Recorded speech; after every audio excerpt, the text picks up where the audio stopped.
Hello students, how are you? Welcome to my channel tenth math. Tenth math का क्या motive है? Math को easy बनाना। तो इसी मोटिव के चलते हमने कल के वीडियो से एक मिशन स्टार्ट किया था, ट्रिग्नोमेट्री को इजी बनाना। तो उसी में हम आगे चलते हैं। पहले मैं थोड़ा सा रिकैप दे देती हूँ कि कल हमने क्या किया था। हमने समझा था ट्रिग्नोमेट्री का मीनिंग, यानी ट्रिग्नोमेट्री ग्रीक के जो तीन वर्ड ट्राई, कोन एंड मेट्री से बना है, इनका मीनिंग है थ्री साइड का मेजरमेंट।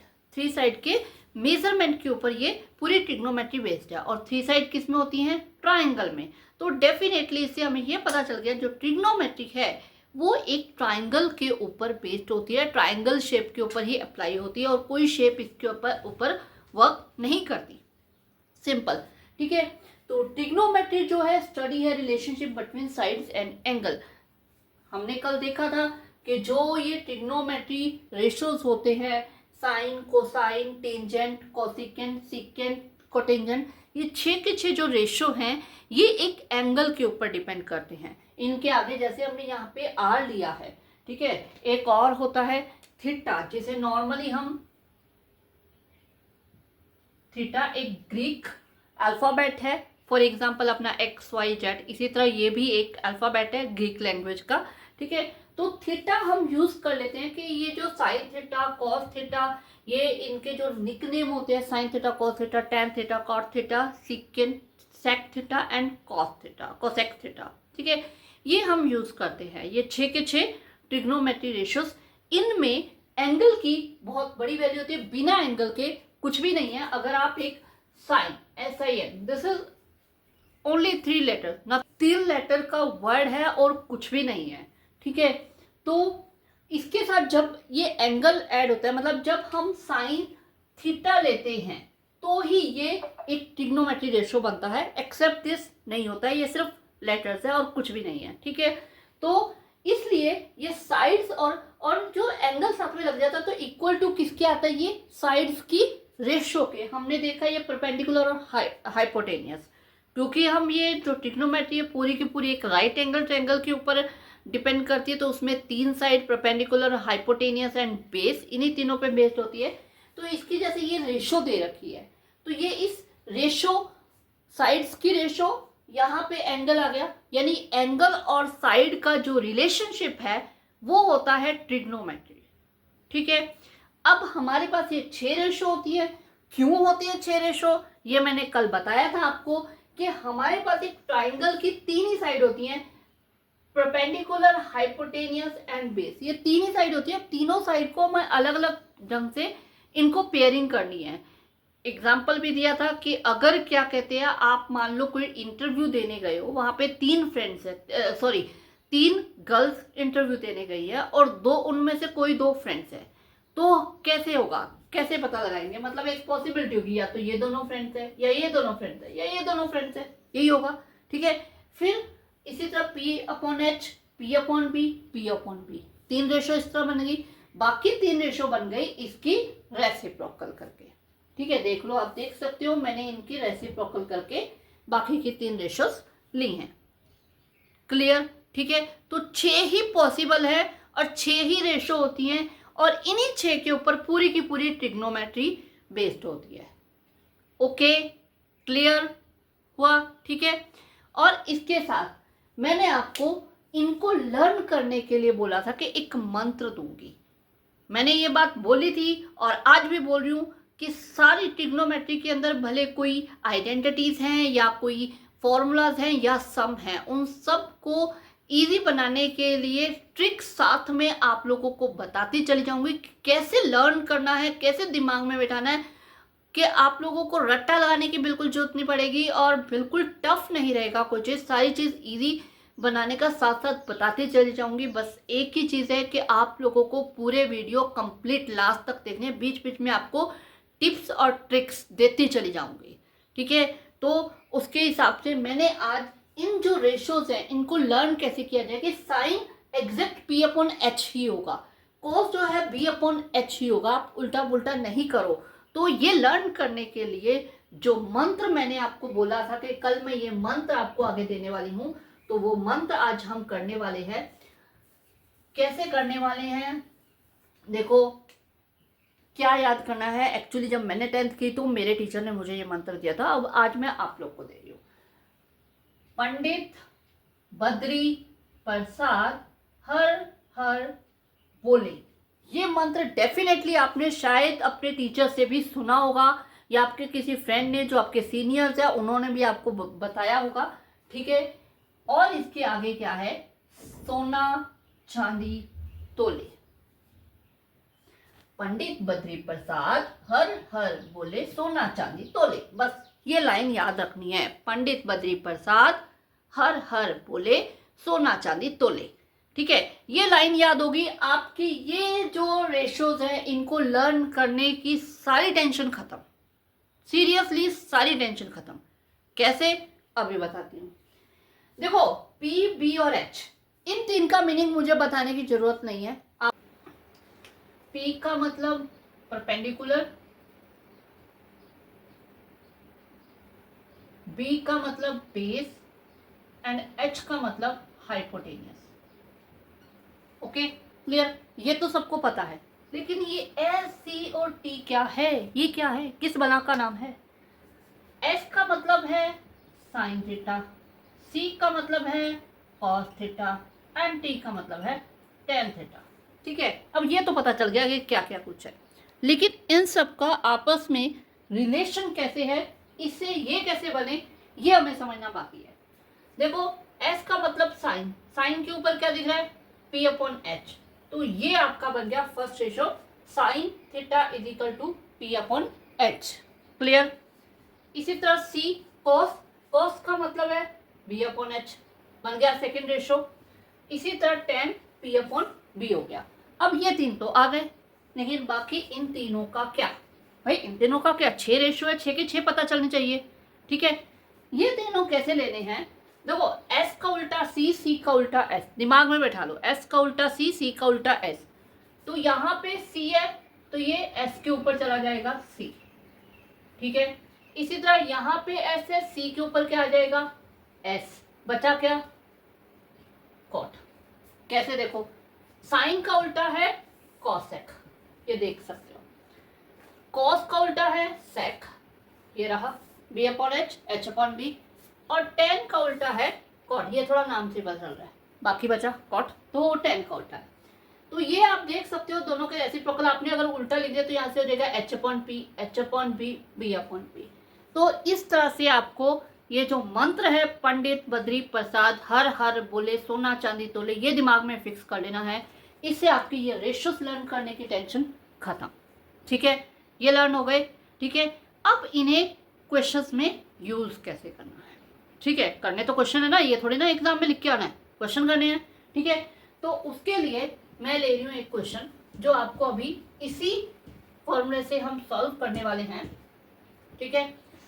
आपके सामने मैंने ये दो क्वेश्चंस नोट कर रखे हैं। सबसे पहले अपन ये वाला करते हैं, cosec A is equal to √10, ठीक है। कोई हमारे पास एक राइट एंगल ट्रायंगल है, ठीक है, ए बी सी, ठीक है। बी पे राइट एंगल है, बी पे राइट एंगल है, तो इसके सामने वाला जो ए सी है ये बन गया हाइपोटेनियस, ओके।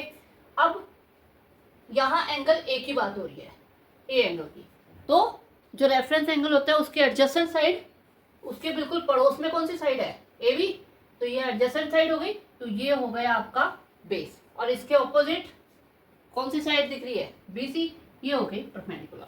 अब ये समस्या खत्म कि परपेंडिकुलर कौन सा है, बेस कौन सा है, ये पता चल गया। अब हम यहाँ से देखते हैं कोसेक ए। अगर यहाँ से देखा जाए तो कोसेक होता है साइन का रेसिप्रोकल, यानी कि एच अपॉन पी, ठीक है। तो ये हो गया एच अपॉन पी, इसके अपॉन हम 1 लगा सकते हैं, कोई इशू नहीं। तो एच अपॉन पी, अब इससे हमारे पास एच आ जाएगा √10 और पी आ जाएगा 1, यही आएगा, यही आएगा, नहीं आएगा, ये सिर्फ ये नहीं आएगा। इसके साथ एक के नाम का कांस्टेंट और लेंगे हम। क्यों लेंगे, देखो अगर आपके पास मान लो 15/20 है और 21/28 है, एक और वैल्यू कोई ले लेते हैं हम 24/32 है, 3 वैल्यूज है। इनको हम कट करें, इसे हमने 5 के टेबल में काटा, इसे हम क्या लिख सकते हैं 5 × 3 5 × 4। इसी तरह इसे लिख सकते हैं 7 × 3 7 × 4। इसे क्या लिख सकते हैं 8 × 3 8 × 4। इसे अगर हम काटने जाएंगे तो डेफिनेटली 5 से मतलब 5 5 कट जाएगा, 3/4 इसकी 3/4 3/4 3/4, तीनों की रेशो सेम आ रही है।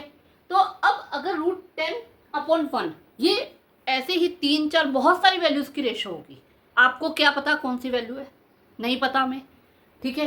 तो इसीलिए हम एक के कांस्टेंट एक्स्ट्रा लेते हैं। जैसे यहाँ पे 5 था, यहाँ पे 7 था, यहाँ पे 8 था, उन कांस्टेंट की जगह पे हम के मान लेते हैं कि कोई के था, ठीक है, जो कट गया। के कुछ भी हो सकता है √10 और 1 ही हो तो के 1 होगा, √10 × 1 1 × 1 तो के 1 होगा, ठीक है। 2 भी हो सकता है, 3 भी हो सकता है, √2 √3 भी हो सकता है, कुछ भी हो सकता है, लेकिन के एक कांस्टेंट वैल्यू हमने ले ली, ठीक है। तो रेशो को आप अगर सीधा इसे √10 और 1 मान के करोगे तब भी सॉल्व हो जाएगा, सेम का सेम आंसर आएगा, लेकिन ये मेथड सही नहीं है। मेथड कौन सा सही है, के लगा के करने का, ठीक है। अब ये आ गया। अब हमें मैंने यहाँ पे क्या लिखा है, other 5 trigonometry ratio. Other 5 trigonometry ratio यानी कि हमें साइन ए फाइंड करना है। साइन ए होगा P/H। मैं यहाँ पे एक बार दोबारा लिख देती हूँ, पंडित बद्री प्रसाद हर हर बोले सोना चांदी तोले। तो साइन हो गया P/H, कोस हो गया B/H। ये ध्यान रखना, यहाँ पे अगर एंगल नहीं दे रखा तो एंगल आपको सेम बोला है, जो आपको गिवन है उसी सेम लेना है। मतलब यहाँ पे ए है तो ए की ही बात कर रहे हैं, तो ए को ही रेफरेंस एंगल मान के हमें सारे ट्रिग्नोमेट्री रेशियोस लेने हैं। तो tan आपके पास हो जाएगा P/B। अब C S का उल्टा क्या है C, तो C से कोसक, कोसक तो हमें हमने ले लिया, ठीक है। उसके बाद C का उल्टा है S यानी कि sec, तो sec की वैल्यू होगी H/B, रेसिप्रोकल हो गया। उसी तरह cot की वैल्यू होगी B/P, क्लियर, ठीक है। अब ये रेशियोज फाइंड करने के लिए हमारे पास, जैसे यहाँ पे P और H है हमारे पास, ठीक है, लेकिन यहाँ पे एक B हमें दिख रहा है, दिखाई दे रहा है ना B, ये कहाँ है, नहीं है हमारे पास, नहीं है, तो यानी कि हमें इसे फाइंड करना पड़ेगा। अब जब हमें फाइंड करना पड़ेगा तो हम कैसे फाइंड करेंगे, मैम आपने ऐसा तो कुछ बताया ही नहीं कि अगर एक वैल्यू नहीं है तो कैसे फाइंड करनी है, नहीं बताया मैंने। लेकिन मैंने कल के वीडियो में एक चीज़ बता दी, जहाँ जहाँ राइट एंगल आएगा वहाँ वहाँ कौन से महाशय आएंगे, वहाँ वहाँ पाइथागोरस आएगा ही आएगा। राइट एंगल पाइथागोरस मतलब मैग्नेट है, चिपके हुए हैं एक दूसरे के साथ, तो आएंगे ही आएंगे। तो यहाँ पे अब आ जाएगा पाइथागोरस थ्योरम का काम, यहाँ से शुरू होता है, जो कल मैंने आपको बताया था थोड़ा सा सॉरी। तो कल हमने किया था पाइथागोरस का मतलब h² = p² + b², ये सबको पता है, ठीक है। अब हमें यहाँ पे क्योंकि बेस फाइंड करना है तो बेस को हम इधर रहने देते हैं और p² को उधर ले जाते हैं, इधर प्लस का था उधर जाके माइनस का हो गया। तो यहाँ से हम फाइंड करेंगे इसका बेस, ठीक है। पाइथागोरस यही काम करता है कि आपको 2 वैल्यूज पता है राइट एंगल ट्रायंगल में, 2 लेंथ पता है, तीसरी फाइंड करनी है, ठीक है। तो h आपके पास क्या है √10 के का स्क्वायर, p क्या है 1k का स्क्वायर b², क्लियर। तो √10 का स्क्वायर 10 हो जाएगा और k², ये आ जाएगा k², ये आ जाएगा b²। तो 10 - 1 लाइक टर्म है, सब्ट्रैक्ट हो जाएगा, ये आ जाएगा 9k²। अब हमें b² नहीं चाहिए, b², हमें क्या चाहिए, हमें तो b चाहिए, तो स्क्वायर को उधर ले जाना पड़ेगा, और जैसे ही ये स्क्वायर इधर से हटके इधर जाएगा तो ये क्या बन जाएगा रूट +- ऐसे ही बनेगा। अब क्योंकि हम लेंथ की बात कर रहे हैं, बेस क्या है, बेस एक राइट एंगल ट्रायंगल की साइड की लेंथ है, तो लेंथ कभी नेगेटिव नहीं हो सकती, ये हमें पता है। तो इसलिए यहाँ पे सिर्फ पॉजिटिव वैल्यू ली जाएगी, पॉजिटिव √9k², ठीक है। ये अंडरस्टूड होता है, जहाँ पे भी ±2 वैल्यूज आती है, तो अगर कहीं पे जैसे एरिया आ गया, लेंथ आ गया, डिस्टेंस आ गया, कुछ चीज़ें ऐसी है जो नेगेटिव हम ले ही नहीं सकते, तो उन्हें हमें पॉजिटिव ही उठाना होता है, ठीक है। तो 9 का रूट हो गया 3, के स्क्वायर का रूट हो गया के, यानी कि b की वैल्यू हमारे पास 3k आ गई। अब हम इनको बड़े इजीली फाइंड कर सकते हैं। साइन क्या है, p अपॉन a जो है वो हमारे पास है p अपॉन h, p है 1 और h है √10, तो 1k अपॉन √10k, k से k कैंसिल यानी 1 अपॉन √10, ये आ गया साइन। कॉस हमें फाइंड करना है, कॉस a की वैल्यू है b अपॉन h, b क्या है 3k अपॉन h है √10k, k से k कैंसिल 3/√10, क्लियर। अब tan की वैल्यू tan a, tan है हमारे पास p अपॉन b, ठीक है, p हमारे पास ये रहा 1k और b हमारे पास ये रहा 3k, तो ये आ जाएगा 1/3। कॉट वैसे इसका रेसिप्रोकल है, उठा के डायरेक्ट भी लिख सकते हो। बाकी हमारे पास b अपॉन p होता है, तो b है हमारे पास 3k और p है 1k, तो ये 3 आ जाएगा। उसके बाद sec, तो sec हमारे पास है h अपॉन b, यानी कि h हमारे पास h ये रहा h √10k अपॉन b यानी कि 3k, तो ये आ जाएगा √10 अपॉन 3। ओके, क्लियर हुआ, समझ आया, ठीक है। क्या किया, हमारे पास कोसेक की वैल्यू थी, कोसेक हमने यहाँ से बनाया कि वो हमारे पास h अपॉन p होता है, तो वहाँ से h और p की वैल्यू उठाई, पाइथागोरस में डाल दी, पुट कर दी, ठीक है। पुट करके वहाँ से हमारे पास बेस निकल के आ गया, तीनों वैल्यूज आ गई। इस रेशो के अंदर पुटअप की, रेशो कहाँ से लर्न करनी है, मंत्र से, तो सारा काम खत्म। 8.1 में मैक्सिमम सम इसी बेस्ड है, ठीक है। ऐसा फटाफट एक सम और कर लेते हैं, ठीक है। फिर कल जो अपनी वीडियो आएगी उसमें मैं रेसिप्रोकल आइडेंटिटीज भी बताऊंगी और उसे लर्न कैसे करना है ये भी बताऊंगी, और उसके बेस्ड आगे 8.1 एक्सरसाइज के कुछ जो सम्स हैं वो हम डिस्कस करेंगे, ठीक है। तो करते हैं फटाफट एक सम और हम कर लेते हैं। तो मैंने लिखा हुआ है यहाँ पे 15 cot a is equal to 8, find sine a and sec a, ठीक है। अब 15 cot a, 15 हम नीचे ले जाते हैं, cot a हमारे पास आ जाएगा 8 अपॉन 15। अब cot क्या होता है, यहाँ से b अपॉन p, ठीक है, तो b हमारे पास आ गया 8k, p हमारे पास आ गया 15k। देखो मैंने पहले भी बोला है k लगाए बगैर सारी वैल्यूज आप फाइंड कर सकते हो, इसके बगैर काम चल सकता है, लेकिन चलाना नहीं है, मेथड सही नहीं है, मार्क्स कट सकते हैं, ठीक है।